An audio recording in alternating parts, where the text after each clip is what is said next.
Hi, everybody. This is Helena Hart, and welcome to another live broadcast of my Master Your Magnetism podcast. Today, I'm talking with Matt Shaffer, my very good friend and fellow coach. He's joining me for the first time ever on my podcast. So welcome, Matt. Thank you so much for being here.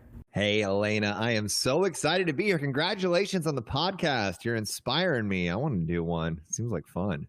Thank you. Yes, I've been having so much fun with my podcast, especially recording these live episodes. I just love connecting with everyone here. For those of you who aren't familiar with Matt, he is an empowerment, connection, and relationship coach who helps people connect more deeply with themselves so they can experience more love, connection, and intimacy in their relationships. And we have a really interesting topic for everyone today. We're going to be sharing some of the core wounds of the masculine and how the feminine can help heal those wounds. Not that it's your job to fix a man. We want to make that very clear right up front. But when you start to implement some of the things Matt's going to share in this episode today, you can really help encourage your partner to open up if he's the right man for you. Just like the right man can help encourage you to open up, even if you have trust issues or you might be afraid of being vulnerable because of some things you've experienced in your past.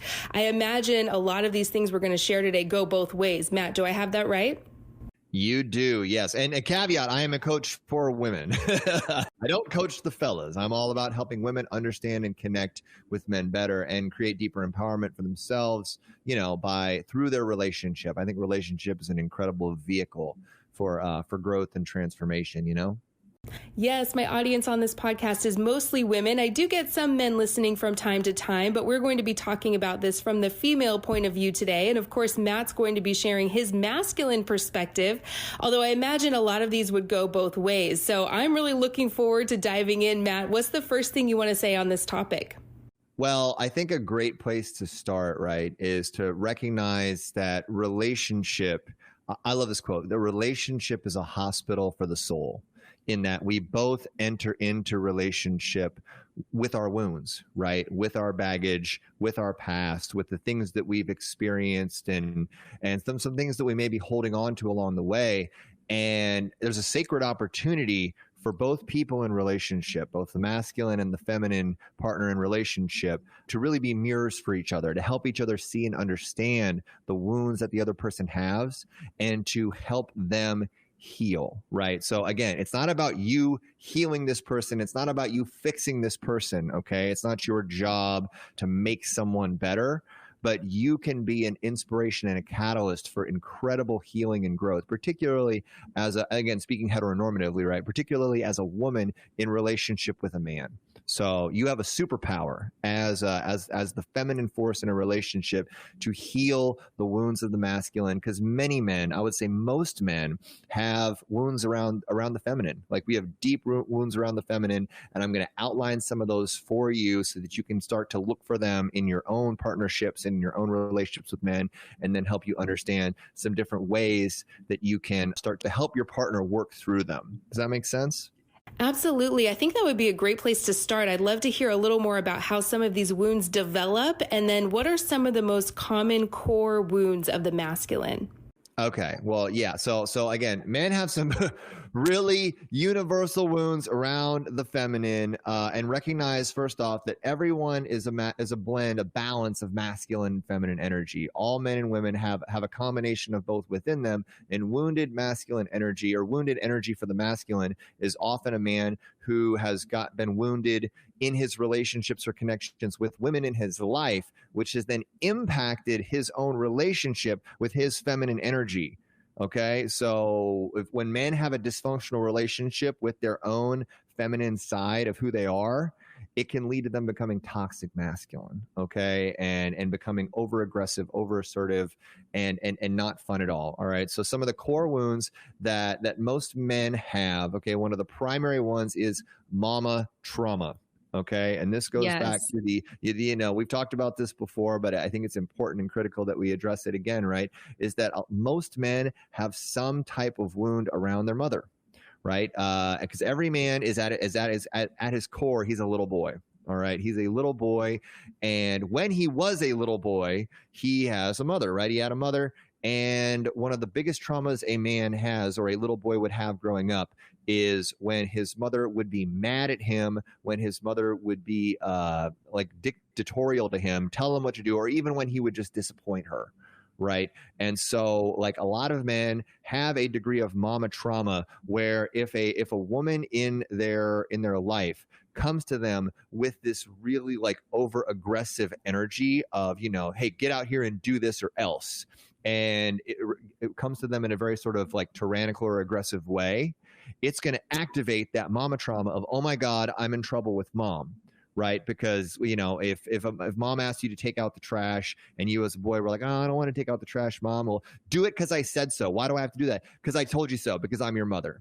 So when a woman starts giving ultimatums to a man and starts being super aggressive towards him, a lot of times this will activate his wound around his mother, and he'll just want to shut down or run away. That scared little boy will come up within him. So mama trauma and wounds around mom are one of the core wounds that most men have, you know. So that's first one to look at.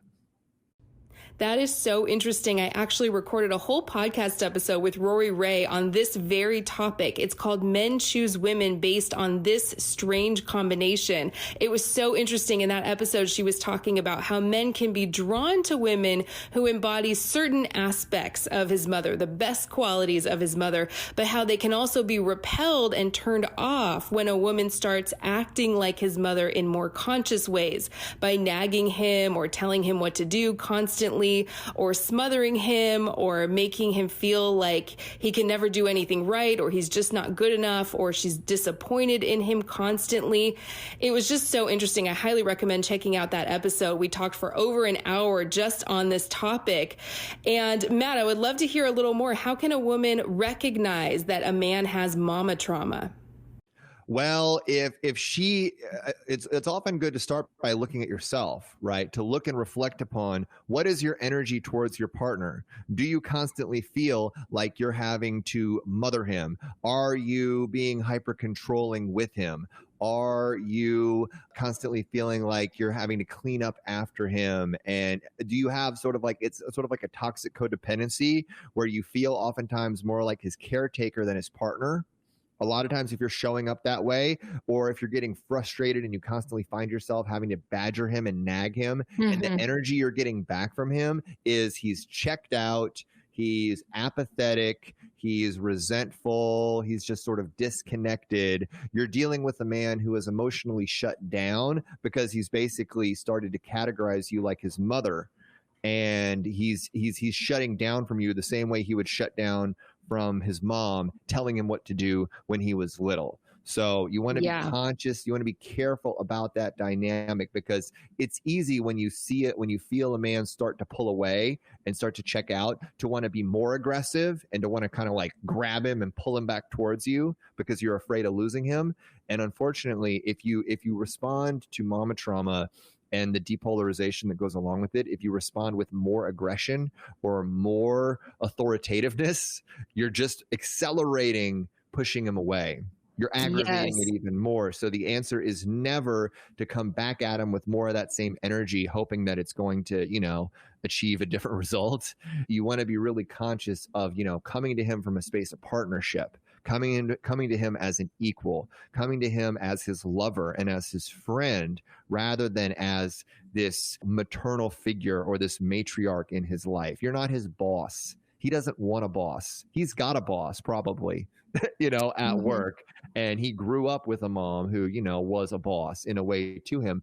And if he's a evolved man who is, you know, in connection with himself and his power and everything else, he's not looking to be mothered, you know, like, and yes, we are fundamentally attracted to women that remind us of our moms in some ways, because that's a lot of times our initial imprint of what it means to be a woman.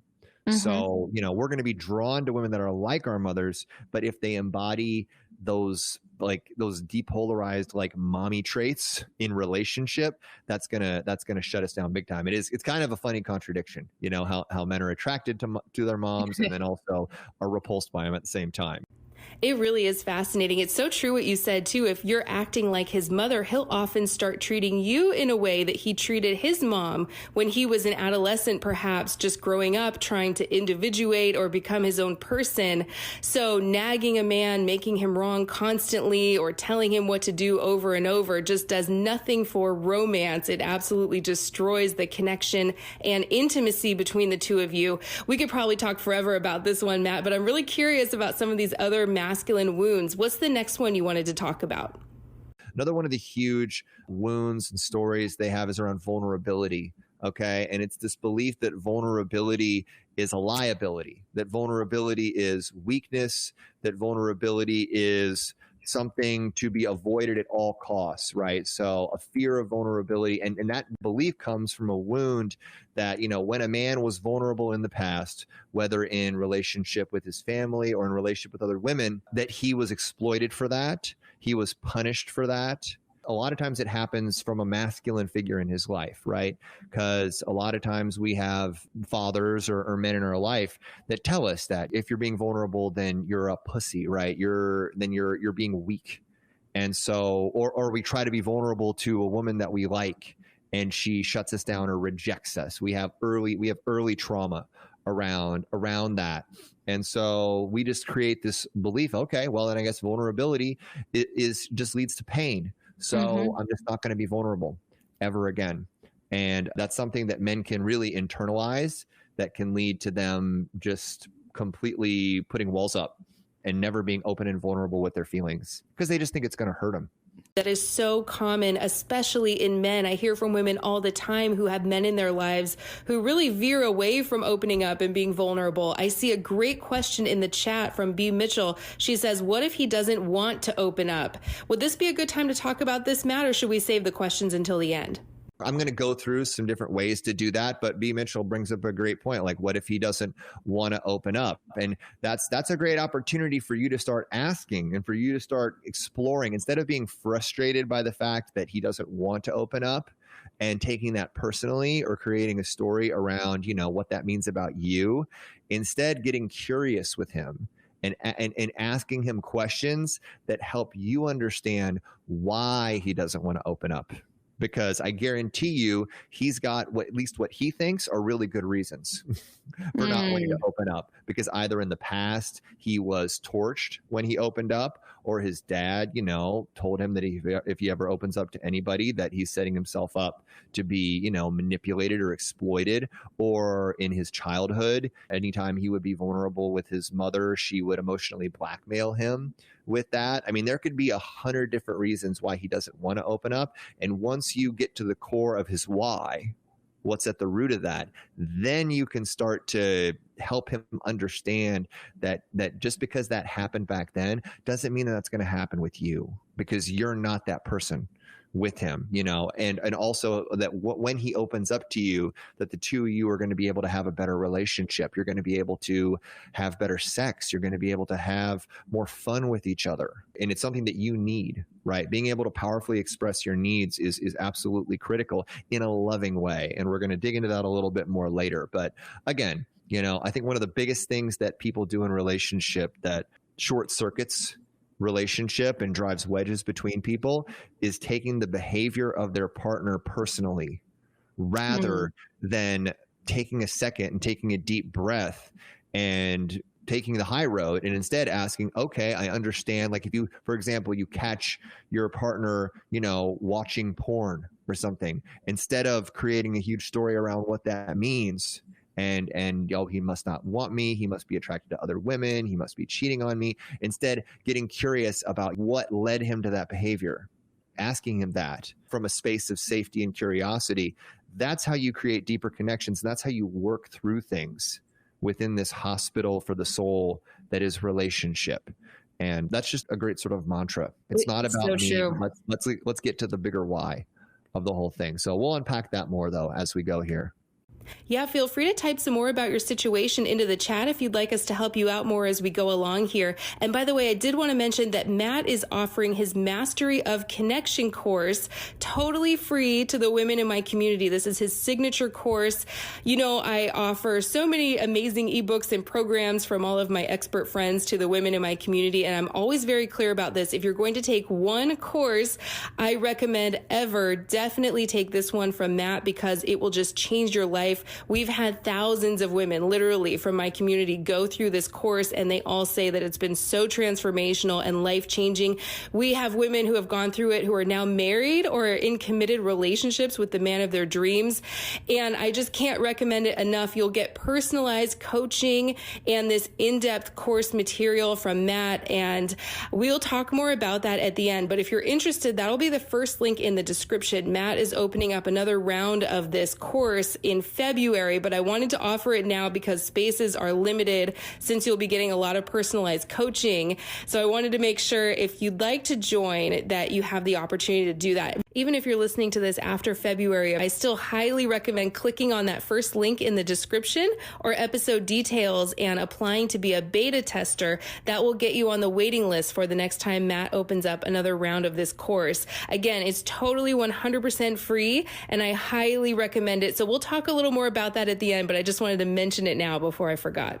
Absolutely. And I mean, it's going to be a transformational 3-week process where you're going to understand your beliefs, your attachment style, your personality type, and really how who you are and what you've created within yourself has manifested in the relationships that you have in your life. So it really helps you transform your relationships with men and everyone else in your life from the inside out. And you're going to get 50 plus hours of live coaching from me over the course of this container. It's absolutely crazy how much time and energy I share with y'all, because I want to make this a powerful transformational experience for you. So there's video modules, like dozens of live hours of coaching with me, and I guarantee you, you will be a different person, and you'll be in a much different, more beautiful place at the end of the course than you were when you started. So we're doing that for Valentine's Day in February, and be sure to click that link and your application will get reviewed, and then we'll send you a link with the details if we accept you.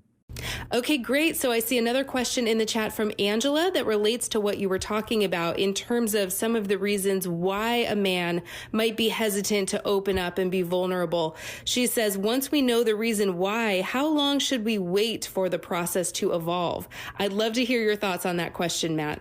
That is a great question. And Angela, it's not so much about once we know the reason why, how long should we wait? Once we understand the reason why, then we get to make a loving invitation to our partner to work through his stuff. Okay. And again, this is not about you fixing him, but this is about, like, say he's got some massive issues around vulnerability, and I'm going to share with you some ways and some avenues to do that. Right. But it's important that you embrace the cycle of invitation and space. So one of the most powerful things that the feminine can do for the masculine is to make an invitation for him to move forward emotionally, physically, behaviorally. Make an invitation based in a loving feeling statement, you know, oh, so I understand that you struggle with vulnerability because every time you were vulnerable as a child, your mother would, you know, turn around and use it and weaponize that vulnerability against you and hurt you with it. I get that, and I love you, and I'm so proud of you for being able to share that for me. And I want you to understand that I'm not that person, and I would never use your vulnerability against you. But it is really important to me, and it makes me feel really safe. And I really love it when I feel your heart and when I feel you share your feelings for me. It's important and grounding for me, and it helps create safety for me. So can we make a concerted effort, you know, moving forward, for you to share your feelings with me? They don't always have to be great feelings, you know, but I just want to know how you're feeling, you know, and can we check in with each other every couple days and sort of just like see how we're feeling about ourselves and about what's going on in our lives. And so you see what you do, you make a conscious, loving invitation grounded in a positive feeling statement to him. And then you give him the space to honor that, right? You give him opportunities to honor that, and you do that, and then you see how he responds, right? Beautiful. So again, there is no set length. The bigger question is he demonstrating openness and willingness to step forward, right? Because different men are going to process and accelerate through, stepping into vulnerability and healing at different rates. So it's not about the timeline, but as long as he's demonstrating openness and willingness and he's willing to do the work and meet you there, that's what matters. I love what you said there. You want to see what he does with that information, because not every man is willing or able to meet you at that level. So it's not about endlessly trying to prove yourself to a man or convince him that you're not like all the other women that may have hurt him in the past. That will never work, right? It's about being an invitation, just like Matt said, and then seeing what he does. I know personally, if you can be that one person in a man's life that he can open up to, and you're that safe space or sanctuary, you're just going to be irreplaceable. He's going to want to come closer and closer to you. Matt, do you agree with that? 100%. And I mean, at the end of the day, every man is deeply, deeply craving that. And this sort of flows into one of the other core concepts that I wanted to talk about, which is the interdependence of the masculine and the feminine. And what the masculine is craving more than anything is craving being acknowledged for their actions, being acknowledged for what they're doing in the world. And the masculine is structure and physicality and density, seeking emotional freedom. We are craving emotional freedom. We are craving that the feminine gives us permission and gives us a space in which we can be vulnerable, in which we can express what's in our hearts, in which we can connect with our own love. And a lot of times this is unconscious. We don't even know, but we're dying for that. A lot of times men are completely emotionally isolated and they've got no outlet for their feelings. They truly believe that no one gives a shit about how they feel, and it's a devastating, isolating, draining place that most men live their whole lives in. And so, that's why, what does it look like for you to create emotional safety for the masculine? This is one of the key things that I wanted to address first. And one of the greatest ways that you can heal a man's wounds, whether it be mama trauma, whether it be this, trauma around vulnerability, or a deep sense of unworthiness, is that what does it look like for you to create emotional safety for the masculine? How can you be his sanctuary? Okay. And that's one of the core early ways, one of the core ways that you can be a healing force for a man emotionally. I completely agree. Angela says, thank you in the chat. So your answer to her question was helpful. B. Mitchell says, I think that's my partner's problem. So would this be a good time to talk about what a woman could do to start to transform the relationship if she's in a situation with a man who's having a hard time opening up and being vulnerable? Yeah. I mean, I think it's a great time to just jump into this, right? So what does it look like for you to create emotional safety for the masculine? So first off, one of the biggest things you can do is to give a man permission to be vulnerable, to help a man understand that his feelings matter, that you care about them. So simply checking in, and just starting to ask him, from a place of loving curiosity, hey, how are you feeling? And one of the best ways to do that, because a lot of times men are not going to naturally want to talk about their feelings. They're just going to want to talk about what they're doing. Oh, well, I went to work. I did this, this happened. And then this guy cut me off in traffic. And then I had to do this meeting, and this asshole made me do a presentation and I hadn't prepared for it. And it was this whole blah, blah, blah, blah, blah. He's just going to want to basically lay out the itinerary of his day. And so within his narrative, it's your job, right, to sort of listen and then chime in. Oh my gosh, so you had to do a pitch, in the middle of a meeting that you hadn't even prepared for. Wow, how did that feel? That must have been really intense. And that's sort of like a pattern interrupt for a guy. And he might not even thought about how he felt in the situation. And so he's going to reflect on it, and he's going to be like, oh, well, to be honest, it felt really disorienting, and I was really scared for a minute there, but I took a deep breath and I sort of pulled myself up, and I knew that I had to do this. And so by you just asking him questions and interrupting his linear, narrative of the event, and so asking him feeling questions and inviting him to put words on his feelings is a great way to help him practice, talking about his feelings and letting him know that you actually care because I mean, again, I can't tell you how incredibly powerful it is for a man to know that a woman cares about his feelings. And I mean, I'll tell you, can I tell a quick story from my own? Of course. Yeah, I love stories. So, I mean, just to reinforce this, right? Like, I was working in property management. This is like, I don't know, 6-7 years ago. I had a restaurant that was failing that I owned. That was like very disheartening for me. It was devastating for me. I had put my whole identity into this restaurant. I had also gone through opiate addiction, and I had come out of that. So I was sober, physically sober, but emotionally I was distraught, because I had this failing restaurant. I had all this trauma from my drug use, and I was working in property management, and I was this bright, shiny, sales guy selling fancy apartments and I had this beautiful exterior that I was presenting to everyone.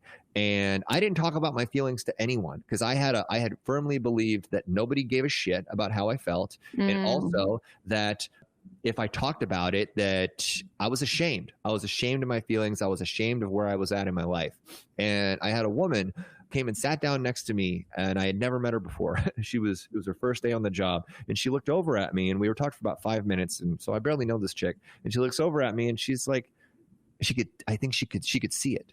She could see through my little force field that I had put up. And she said, "Man, how are you doing?" With like a genuine sense of presence and concern. And I saw her, and I was like, I'm doing fine. Everything's great. I love my life, blah, blah, blah. I just sort of tried to deflect her, and she paused, and she said, "No." She's like, "How are you doing?" She leaned in and asked me that question again. And literally I felt like a knife in my chest, where I'm like, oh my God, she can see it. She can see it. And she actually cares. And I had this moment, right, where I had an opportunity to either tell her, share with her these feelings that I had, or push her away forever, right? And in that moment, I looked over at her, and I was like, you know what? I hate myself. I hate my life. I don't know how I got here, and I don't know how to get out. I just decided to be vulnerable. But the only reason I was able to go there was because she genuinely, and with a true sense of heart and warmth and love, and she didn't even know me. But she asked me that question and genuinely expressed concern for me, and it created a space that was safe enough for me to put words on those feelings. And from that one conversation, I started doing personal development work. And in a deep way, I joined a mastermind. It led to my whole personal development awakening. I probably wouldn't be doing this work if it wasn't for that one follow-up question. I who knows who I would be or where I would be if she hadn't taken the time and had the courage to ask me how I was feeling that second time. She didn't even know me, and she changed the trajectory of my entire life by creating an emotionally safe space for me over the course of 5 minutes. That's amazing. The trajectory of my entire life. Because you wouldn't have just offered up that information if she hadn't asked, right? Most men wouldn't do that. Never. Most men will never talk about it, especially the darker it is and the more pain they're in, the more shame they feel around it. And the more shame they feel around it, the more they try to hide it.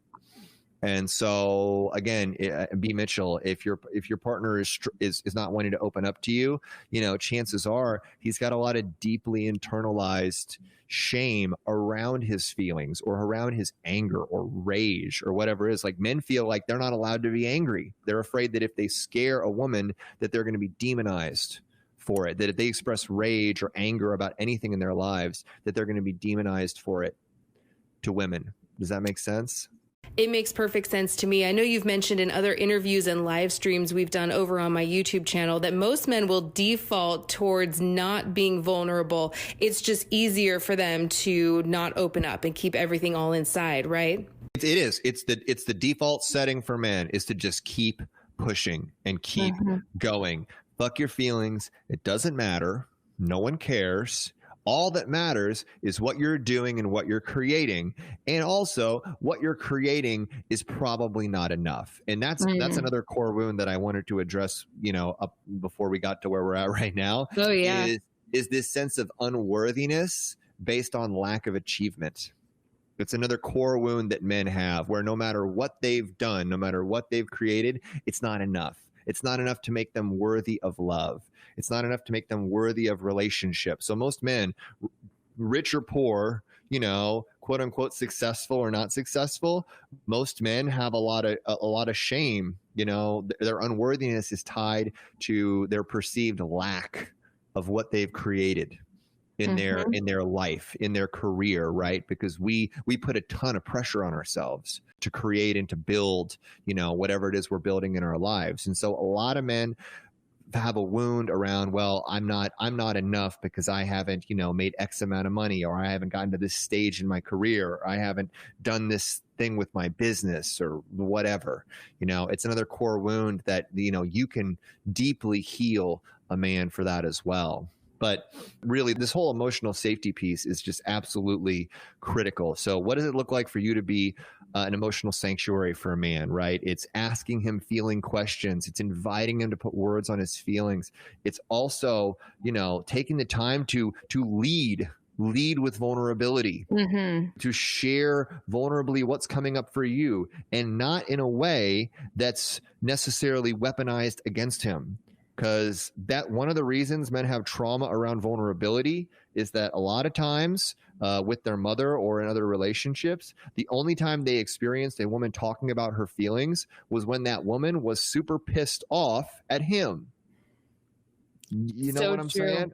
Absolutely. like, oh my God, I can't fucking believe you did that. I'm so mad right now. A lot of times with stressed out moms or toxic relationships, the only time emotions are ever discussed is within the context of a fight or within the context of conflict, right? So men have this thing where it's like, oh shit, we're talking about feelings. That must mean there's a fight coming. Or this is scary, blah, blah, blah, blah. So being conscious of being vulnerable and talking about your feelings, of course, if you're upset, if something's going on, sharing that with him is important and it's critical. But also when you're happy, when you're proud of him, when you're excited about something, oh my gosh, I'm so excited about this trip that we're going on this weekend. This is going to be so much fun. I feel so safe with you right now. I love it when you hold me like that. I feel so safe when, you know, when you open the door for me, or when you hold me in your arms, you know, like helping him understand, giving him a window into your heart, not just when it's on fire with rage, right? But like, but sharing with him those other things. It's like, oh, you mean vulnerability can actually feel good? Holy shit, what a concept, right? Like it's rewiring and helping him like decondition himself from this belief that vulnerability is only a source of pain. Yes, and the feminine energy partner often has to be the one to go first when it comes to opening up and sharing some of your emotions. Generally speaking, of course, there's always exceptions to this, but a lot of men were brought up equating sharing how you feel with being weak or not being masculine, right? So as the feminine energy partner, if you can share some of those positive emotions, like Matt said, on an unconscious level, a man will start to feel like, oh, she feels safe with her emotions. She feels safe opening up. She's not judging herself. That's how I know that it's going to be safe to share some of my feelings. Right, Matt? Exactly. It's connecting the dots for him. It's helping him rewire in a new understanding of vulnerability.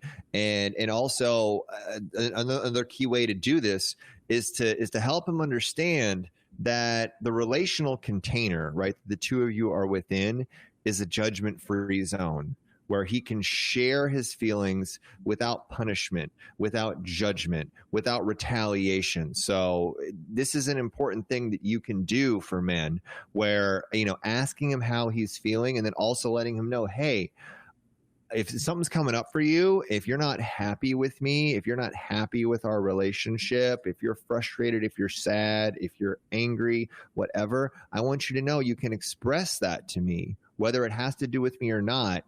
And my commitment to you is I'm not going to hurt you in response to that. I'm not going to get defensive in response to that. And so, you know, it's a big thing, because I know it's easy to take things personally, right? But like, if you want a man to feel safe, it's important that he understands that you're different from other women that he's been with in the past, and that you're emotionally intelligent, and that, you know, you'd rather hear what he's feeling than let it just simmer and fester underneath the surface. Because truly, Brene Brown said it best, you know, shame grows in the dark. And The more we allow shame and we suppress it, especially men, we suppress it and we push it down. We push our anger down. We push our shame down. We push our frustration down.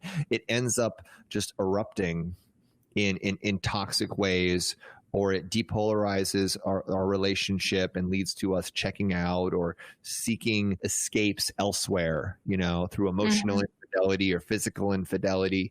It's just poison.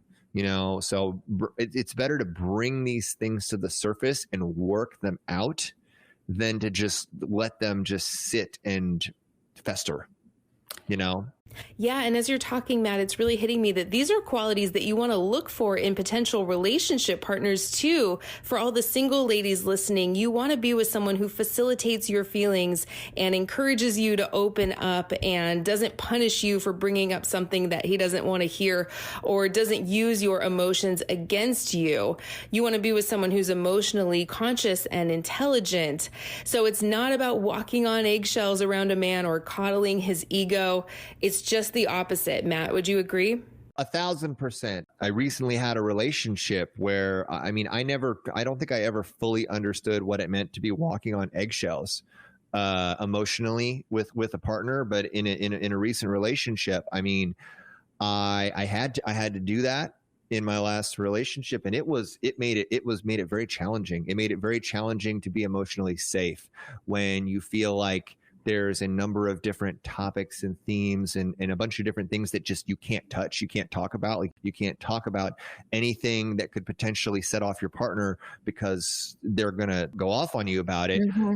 That's one of the deepest things that'll undermine a man's sense of emotional safety, and he just won't feel an ability to be vulnerable if that happens. So it's important to take responsibility. I'm just speaking to the ladies here, to take responsibility for whether you're making a choice to respond or react to the behavior and communication of your partner. It's very easy to want to react from a place of a defensiveness, to react from a place of aggression, to want to lash out, to protect yourself. I get that. But you got to ask yourself, is that in alignment with the type of relationship that I want? Is that setting an example for my partner of how I want him to respond to my vulnerability?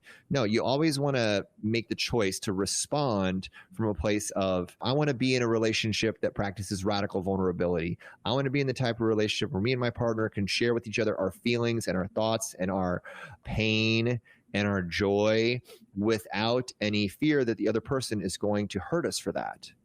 Right. So right. What that looks like is being curious. If a partner says, I'm just not feeling attracted to you right now, instead of being devastated by that, that's a big thing to hear from your partner, instead of taking that personally and just ripping them a new one, being like, oh, wow, well, that's a pretty big statement, like, where do you think this is coming from? Just having the courage to just not allow that knee-jerk reactive impulse to guide your behavior is going to be a huge game changer and paradigm changer in your relationship. It's going to help cultivate that emotional safety that creates a space for men to really be vulnerable. Absolutely. I always talk about the importance of responding versus reacting. And again, this is a fantastic thing to look for in potential relationship partners too, right? You don't want to be with someone who constantly has these knee-jerk reactions or lashes out or punishes you anytime you open up or bring up a subject that they don't necessarily want to talk about right now.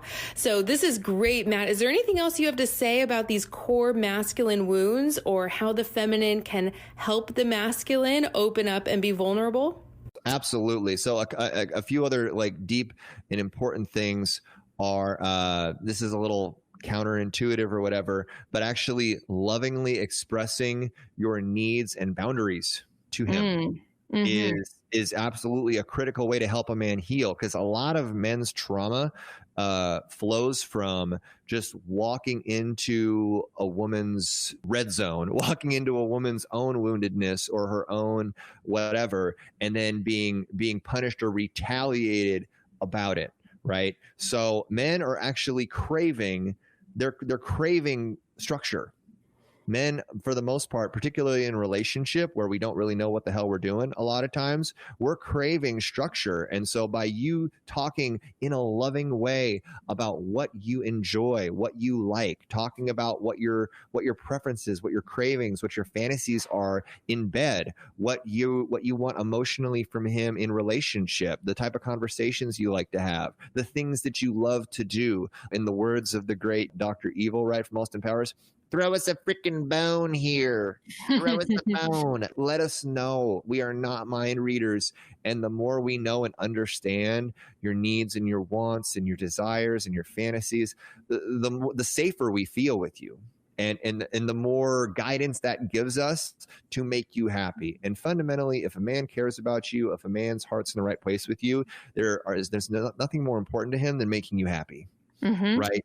And so by you expressing your needs and your boundaries with him, you're giving him a blueprint to make you happy, and you're giving him a structure to operate within, which is going to help him feel safer and more empowered, right? Because some men have created a story that they just can't make a woman happy because who understands women, because women just expect men to know whatever they want. They're expecting a man to just know how to make them come. And it's like, well, no, tell him, please.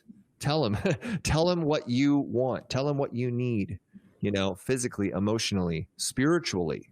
Like, get all that stuff out in the open, and give him an invitation to meet you there. And it's going to help him step into his power and heal a lot of those wounds that, flowed from lack of that type of communication in past relationships. That is so true. I love how you put that. If he's a good, empowered, masculine energy man who truly loves and cares about you, he's going to want to know what it is that makes you happy. Just like you explained when you were answering Angela's question, you want to see what a man does when you open up and express your feelings, needs, desires, or boundaries to him, because that's going to give you a lot of information about what kind of partner he would be, right?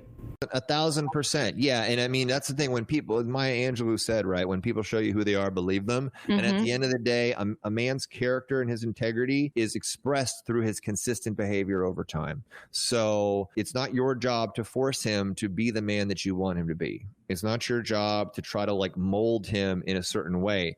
It's your responsibility to vulnerably and courageously and lovingly express your needs, express and hold your frame to him, your frame of who you are, and to make an invitation to him to meet you there in an equal partnership with him, right? And then you specifically, courageously, vulnerably, and lovingly state what it is that you want, what you need, and everything else, and give him an opportunity to meet you there. And if he makes an effort and he's consistently making an effort to meet you there, then awesome. He's doing the work. He wants to be in this relationship. He wants to heal. He wants to grow, and then fantastic. But if he doesn't want to meet you there, if he continually gives you resistance, if he's deflecting, if he's resisting, if he's constantly being evasive and just you feel like you're having to drag him along through the relationship, then guess what? You're trying to put a round peg into a square hole, and that's not what relationship is about. It's not about forcing someone to be who you want to be. It's knowing yourself well enough that you can call in and manifest someone who's in alignment with who you know yourself to be and the type of relationship that you know that you're worthy of. I totally agree. Angela in the chat says, I love that idea of holding my frame. We got a couple comments like that. I'm so glad that's resonating with everyone. B. Mitchell says, I admit I was aggressive and demanding when talking to him. Then I found Helena's work and everything changed. I'm so happy to hear that. Thanks for sharing your experience here. We have another question in the chat from someone who says, my man doesn't want to be married, but he knows I want to. He says, why can't we just be together? But he carries himself like a married man. What do I do about that? Matt, I'm curious about your thoughts on this question. Well, that's a tough one, because chances are, I'm assuming he's been divorced, and a lot of dating later in life, I get it, right? A lot of folks, especially men, a lot of my clients are women in their 40s and 50s who are out there dating these dudes who got a lot of divorce trauma, going on. And so you got to recognize that they've got divorce trauma. They've got, nightmarish experiences, alimony, custody battles that they've gone through. It's been a shitstorm that they've had to deal with past marriage and past relationships, right? So one of the first things you can do is, again, it's not your job to try to demand him to want to marry you. Well, I don't care that you don't want to be married because I do. So do it because I'm telling you to. What do you think that's bringing up? Mama trauma. You know what I'm saying? Mm-hmm. Don't try to just shoehorn him into doing it when he's got a lot of unresolved trauma around it. One of the greatest things you can do is that you got to help him heal this trauma around marriage, right? So holding space, asking him, what is it about being married that's so scary for you? What is the story that you've created around marriage? Like, let's talk about it. Let's be real about this, and just hold space for him without judgment, without reactivity, and let him share his fears around that level of commitment.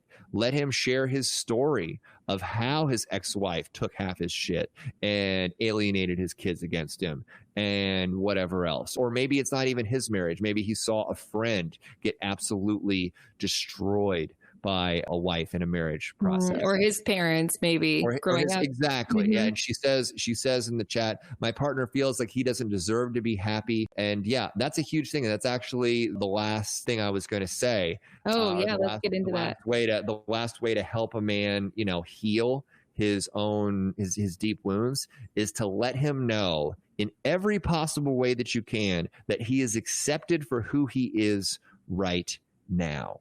Not for who he has to be or who he wants to be. Of course, you're going to support his vision of the life he wants to create for himself, but just help him feel like he's a king, like he is your king right now. Like, acknowledge him for what he's doing, for how hard he works, for what a great lover he is, for how he keeps doing his best at everything else. Because that's the thing, most men have a fundamental unworthiness conversation where we're not worthy of being married because we haven't made whatever, $1 million, or state your number. Right. Mm-hmm. We haven't reached partner. We haven't made partner in our firm. Therefore, we're not ready to be married. We have been through a bunch of crappy relationships. Therefore, there's something wrong with us. Therefore, we're not worthy of being married. Like men have a tendency to practice something called manic deflection, where we'll deflect from things that we're scared of by staying really busy. So like we'll just stay so busy and preoccupied with our career or our fitness or our whatever, our money or blah, blah, blah, blah, blah. And that we're like, we'll get to that eventually. But right now I got to do all this other stuff. Yes. And again, it's just another form of deflecting intimacy because there's fear. Right. And so, the more you can just acknowledge a man through your words, through physical touch. Like for a lot of men, physical touch is a primary love language. And so, just holding him and loving him and supporting him and letting him feel through your touch, feel through your love, right? That he is enough right now. That he doesn't need to be anyone else. He doesn't need to achieve anything else to be worthy of being your king. That he is your king right now. That's the magic. That's the sauce. So are you acknowledging him consistently, right? Are you asking him questions so that he can talk about his unworthiness? Because I guarantee you, he's got a story at the root of it. He's got trauma at the root of it. So, the only way you're going to get to that root of it is by asking courageous questions. Like she says, if he's drinking, he speaks his emotions, B. Mitchell says. And so, that's a man who has some deep trauma, but he wants to be vulnerable. Just when he's sober, he doesn't know how.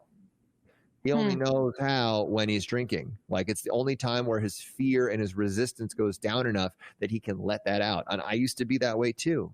A lot of men are that way. So again, if it comes out when he's drinking, it means that he wants to do it. He wants to share this stuff, but he doesn't know how when he's sober, or he's got too much fear, too much resistance. And so your opportunity is to have these conversations with him when he's sober and get to the root of what's holding him back.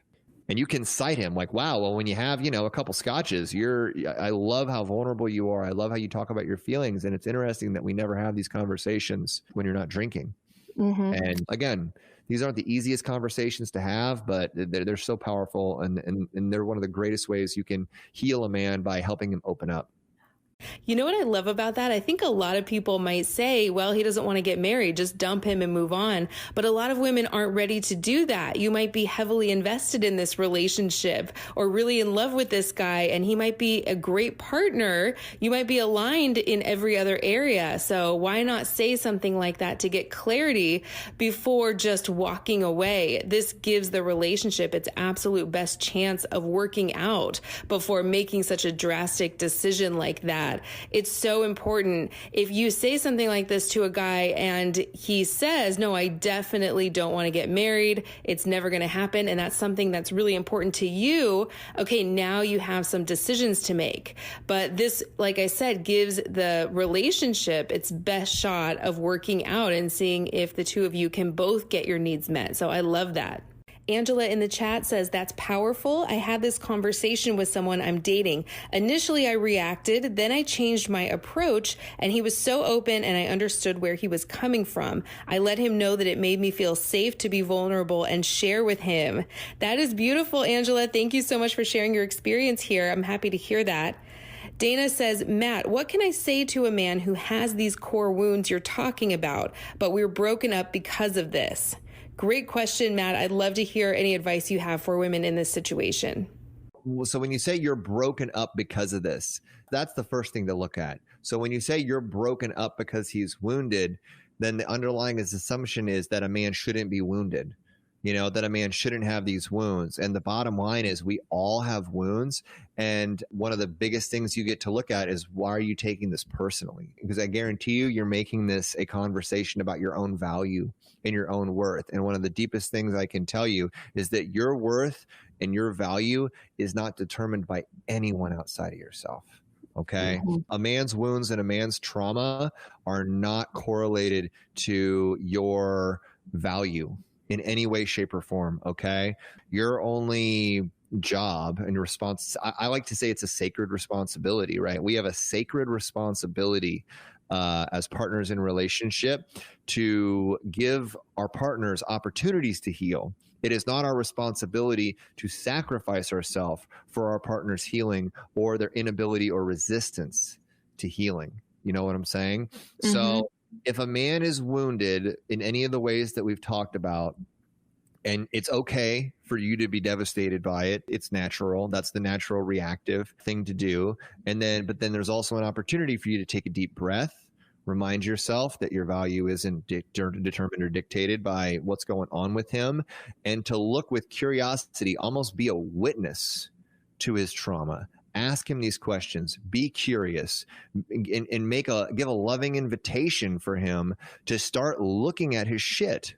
Because for the most part, most men are walking bags of trauma and wounds and unresolved feelings and unconscious conditioning, and they haven't taken the time to look at any of it because they just feel like nobody cares, and that it doesn't, and if they look at their own stuff, it's just going to make them weak and make them unable to keep going in their own life.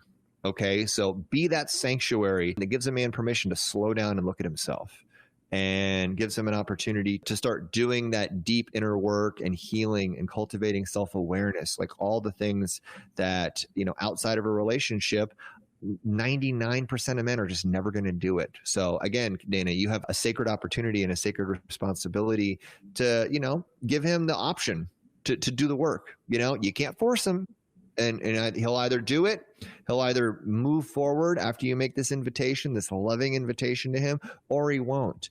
And at the end of the day, you have no control over that. So let yourself off the hook on that front. But don't just, like Angela says, I have friends pressuring me to leave him, but he shows up in so many other ways, and again, like a lot of times our friends are dangerous people to take advice from because they're just projecting their own values and their own decisions onto you. rather than really asking, okay, well, what's best for you, and they're just trying to keep you safe rather than to help you make the decision that's going to be the most growth inducing for you. So again, be wary of taking coaching or life advice, deep life advice on relationship for your friends. Cause the default is like, fuck him. You're a masterpiece and he just doesn't appreciate you. So blah, blah, blah. That's the default response. I feel like a lot of times from friends.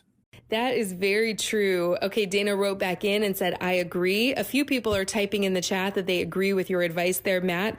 Someone said, thank you for allowing the permission to be the sanctuary for a man to slow down and look at himself. That is beautiful. Someone else said, we need a part 2 of this topic with Matt. Absolutely. I would love to have you back on again sometime, Matt. The time just flew by and we covered so much great stuff in this episode. Would you mind recapping these points for everyone here? Yes, let's see. I'm happy to do that. Okay, so first off is just to recognize that relationship is a hospital for the soul. It's a container where everybody comes to, everybody brings their wounds to this container, and that both the masculine and the feminine partner in relationship have an opportunity to be a mirror for the other partner to see their wounds and to make an invitation for them to work on themselves. Okay, it is not your job to get your monkey wrench out and fix your man's broken heart. That is not your job, and you can't do it. You can't fix him for him. It's up to him to do the work. But you have a superpower as the feminine to create a space for him to do that work for himself, okay? And the core wounds that most masculine men have, I mean, there's 3 that I feel are pretty fundamental. The first is mama trauma, right? Which is aggressive and controlling energy that, generally happened from that man's childhood where he had a mom who would yell at him or boss him around or whatever else. So, that's a wounded inner child wound that most men have. Another one is this narrative that vulnerability is weakness. So men put up huge walls around vulnerability because they were emotionally traumatized as children around vulnerability, or in relationships in the past. They were emotionally blackmailed by partners or something like that. So they're not vulnerable because vulnerability equals weakness, vulnerability equals pain. The third core wound is unworthiness based on lack of achievement. So a man feels that he's not worthy because he hasn't made partner, because he hasn't made X amount of money, because he's not driving X car, because he's had 4 crappy relationships, because he's never had a successful marriage. All of his marriages have been a train wreck, blah, blah, blah, blah. There's like all these different unworthiness conversations that men have based upon their results in their life. Okay. Those are 3 fundamental wounds, right? And so you have a superpower as a woman to create a space for him to see and process and work through these wounds. Okay. And one of the greatest ways to do that is to create emotional safety for the masculine, to be his sanctuary. Right. And so what does that look like? It is you helping him rewire his story around vulnerability. It's giving him permission to be vulnerable by asking him feeling questions, by leading with your own vulnerability, by sharing your own stories, and by letting him know that this relational container is a judgment-free zone. It's a place where both of you can lovingly express your feelings, express what's coming up for you, and share your deepest parts of yourself without shame, without judgment, without retaliation, right? So it's very important that you help your partner understand that you're making a conscious choice to respond rather than react to whatever it is that he's saying. So he's not going to be punished just because he says something that you might not want to hear. That is a fundamental core concept. And one of the other greatest ways to create emotional safety is by leading with your own vulnerability, not just when something is coming up that's not fun, right? That you're feeling shame or anger or resentment or whatever, but by sharing with him vulnerability when you're happy, when you're excited, when you're feeling joyful, when you're feeling safe, like letting him know, that vulnerability can feel great. it can feel really good, you know? And so it's like, oh, wow. So vulnerability isn't just when people are fighting. It's also when people are having beautiful experiences, you can be vulnerable in that sense. And that's going to help give him permission to start practicing vulnerability and putting words on his feelings and building up, skills around emotional agency, which is something that most men are fundamentally not at all experienced with. Okay. Right. Another way to build emotional safety and help cultivate, healing for the masculine is by lovingly expressing your needs and boundaries with him, giving him a blueprint to make you happy, letting him know this feels good in bed, that this doesn't feel so great in bed, that you love it when he holds the door for you, that you appreciate it when he, sets dates for you. You want to continue to let him know your preferences, to courageously hold your frame with him. Hold your frame. Be that woman who's confident and embodied and empowered enough to share who she truly is with him and let him know, hey, you care about me. You want to make me happy. That's important to you. This is how you do it. Because men crave structure. We find safety in structure. Don't just assume that we know how to make you come. Let us know. Be specific. Like, let us know if there's a certain thing that you like or a fantasy that you have or something like that. For God's sake, tell us. It'll make us so happy, and it'll be healing and empowering for us, because a lot of men feel emasculated and fearful around these sort of things because, they feel like women just expect us to know. Like, we're just supposed to be the mind reader on all this stuff. So there's a lot of healing you can do by being loving, by lovingly expressing your needs and boundaries with them. And then lastly, one of the greatest ways you can help a man heal is by letting him know that he's accepted for who he is right now. So by acknowledging that he is enough right where he's at, that he is already your king. Maybe he hasn't built the kingdom that you hope that one day he will, right? But it doesn't matter, right? Because he's not, his value and his worth to you isn't predicated on his level of achievement. It's predicated on who he is in the world, on how he's showing up, on his passion, on his drive, on how he loves you. Like, the more you can acknowledge him and help him feel like he's enough right now, the more it's going to heal this deep unworthiness conversation that he has around his perceived lack of results. Because, there's a lot of guys out there that are rich as hell who feel like pieces of crap because they're not even more rich, or because all their relationships have been failures because they've spent all their time working on their career. And so the more you can just accept a man where he's at and help him feel like he's enough through acknowledgement, through physical touch, through just unconditional love, the more he's going to feel safe, and the more he's going to start to let his walls down, and he's going to be able to heal that deep wound. Thank you for that recap. That was great. Yeah, I think a lot of men have a fear that women are just looking to them to fill a role in her life, like looking to fill the role of boyfriend or husband. And a man might not feel worthy of that or secure enough. And he wants to know that a woman is with him for who he is, just like we want to feel that a man is with us and they love and accept us for who we are deep down, not for some kind of surface level quality or role that we can play in their life. So this was great. What a fun, interactive episode. Matt, thank you so much again. I absolutely love everything you shared. And let's tell everyone about Mastery of Connection, your free course, the #1 course I recommend. That will be the first link in the description or episode details, the link to apply to be a beta tester and get this course from Matt for free and get personalized coaching from Matt and his team. 100% free. This is your opportunity to really help me by being a beta tester for my course. And so what that means is that all I want from you in exchange is feedback, testimonials, your insights on how I can make it even better. It's my passion to always be continuing to make this course the best that it possibly can be. I've worked with over 15,000 women with this course worldwide so far. And we really dig deep. It's a 3-week course with live office hours with me. You get 5 or more video lessons every week. You have access to all of those, and you're going to get live office hours where you get live coaching from me in a really fun, dynamic group format.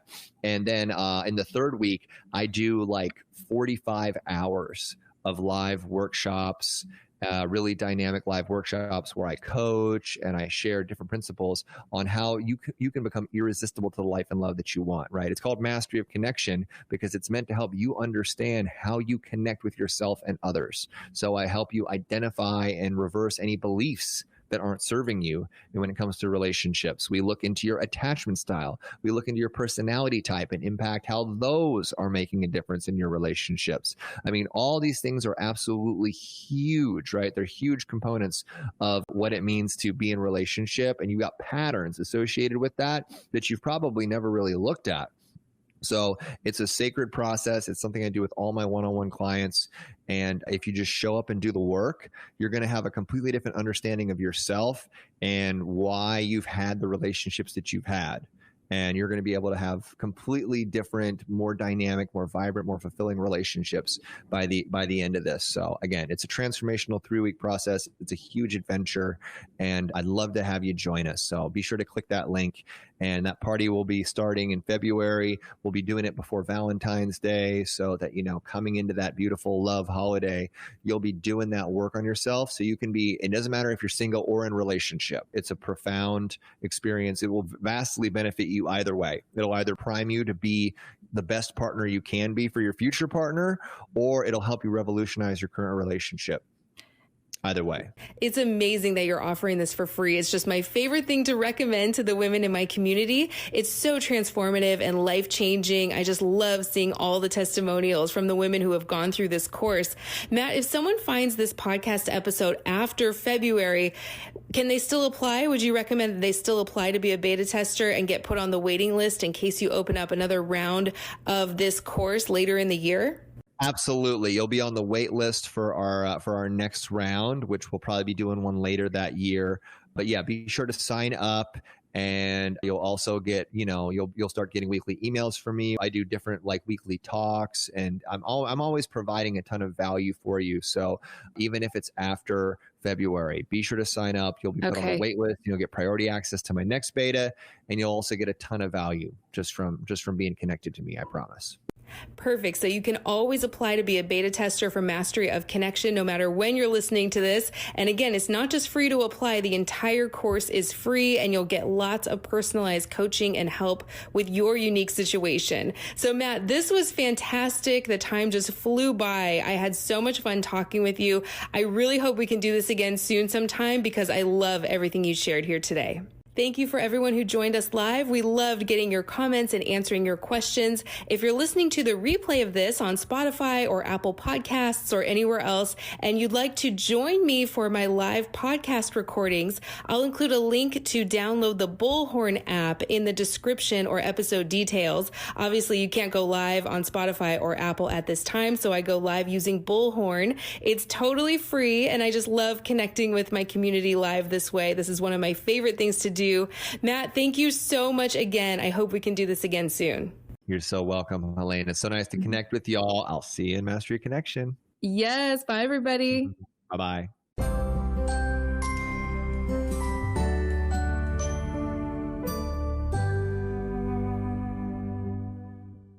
If you're tired of struggling in your love life and you want a proven system to get into and maintain a relationship where you're consistently loved, valued, and cherished, go to forever1234.com. Again, that's forever1234.com.